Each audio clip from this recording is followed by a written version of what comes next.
আবহাওয়ার খামখেয়ালিপনা, বিরাট ক্ষতির মুখে উত্তরের চা শিল্প। বিগত 7 মাস ধরে পর্যাপ্ত বৃষ্টি নেই, চা উৎপাদনে বিরাট ক্ষতির আশঙ্কা করছেন চা মালিকরা। একেতে অনাবৃষ্টি, অন্যদিকে পোকামাকড় আক্রমণ, উৎপাদনে ঘাটতি। গ্রীষ্মের তীব্র দাবদাহের ফলে চা বাগানে পাতা ঝলসে যাচ্ছে। চায়ের উৎপাদন কমল 40%। এই বছর মার্চ মাসে সারা ভারতবর্ষে চায়ের উৎপাদন উল্লেখযোগ্যভাবে কমেছে। 2024 মার্চ মাসে মোট চায়ের উৎপাদন হয়েছে 62.52 মিলিয়ন কেজি, যা 2023 ছিল 79.61 মিলিয়ন কেজি, অর্থাৎ 17.9 মিলিয়ন কেজি কম উৎপাদন হয়েছে। 2023 সালে তুলনাতে প্রায় 22% কম উৎপাদন হয়েছে। চলতি বছরে মার্চ মাসে উৎপাদনের মধ্যে ক্ষুদ্র চা বাগানগুলোর অবদান 38.25 মিলিয়ন কেজি এবং বড় বাগানের 24.27 মিলিয়ন কেজি। পশ্চিমবঙ্গে 2024 সালে মোট চা উৎপাদন হয়েছে 24.5 মিলিয়ন কেজি, 2023 যা ছিল 30 মিলিয়ন কেজি। চা বাগান মালিক সংগঠন ইন্ডিয়ান প্লান্টার্স অ্যাসোসিয়েশনের মুখ্য উপদেষ্টা অমৃতাংশু চক্রবর্তী জানান, গত বছর এই সিজনের চাইতে এবছর বৃষ্টি অনুপাত অনেক কম আছে। 9 থেকে 10 ইঞ্চি বৃষ্টি কম আছে, ফলে চা পাতা যে পরিমাণ উৎপাদন হওয়ার কথা ছিল তা ব্যাহত হয়েছে বৃষ্টির কারণে, এবং এই সময় তীব্র দাবদাহের ফলে চা বাগানে পাতা ঝলসে যাচ্ছে। বৃষ্টি না হওয়ার কারণে পোকামাকড়ের সংক্রমণও দেখা দিয়েছে।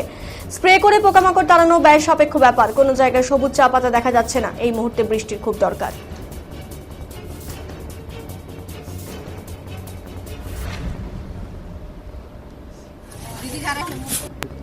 দেখুন, এই বছর কি গত 2-3 বছর থেকে ক্লাইমেট চেঞ্জের প্রভাব সরাসরি চা শিল্পে এসছে, এটা অস্বীকার করার উপায় নেই। এই বছর প্রায় 7.5 মাস হলো বৃষ্টি নেই, এবং বৃষ্টির মানে জলসেচ দিয়ে কৃত্রিমভাবে গাছটাকে বাঁচানো যাচ্ছে, কিন্তু উৎপাদন আসছে না। আপনি যদি মার্চ মাসের ফার্স্ট ক্লাসের প্রোডাকশন দেখেন অল ইন্ডিয়া, তাহলে 22 মিলিয়ন কিলো, মানে 22% চা কম হয়েছে, মানে প্রায় 17 মিলিয়ন কিলো চা কম হয়েছে। এটা তাতে আমরা দেখেছি যে উত্তরবঙ্গে ক্ষুদ্র চা বাগানে ক্ষতি প্রায় 6 কোটি টাকার উপরে।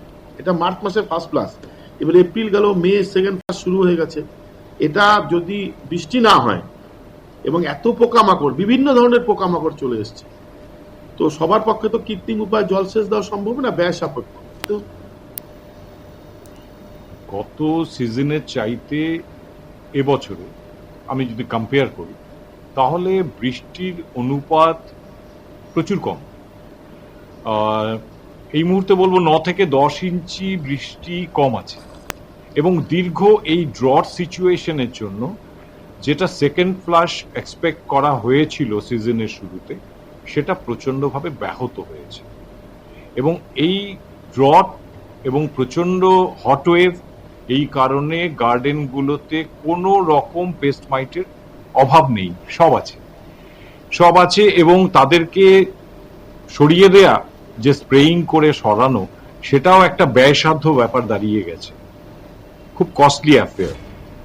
তার মধ্যে কোনোখানে কোনো গ্রিন লিফ দেখা যাচ্ছে না, গাছগুলো জ্বলে যাচ্ছে। এই সিচুয়েশনে বৃষ্টির খুব প্রয়োজনীয়তা।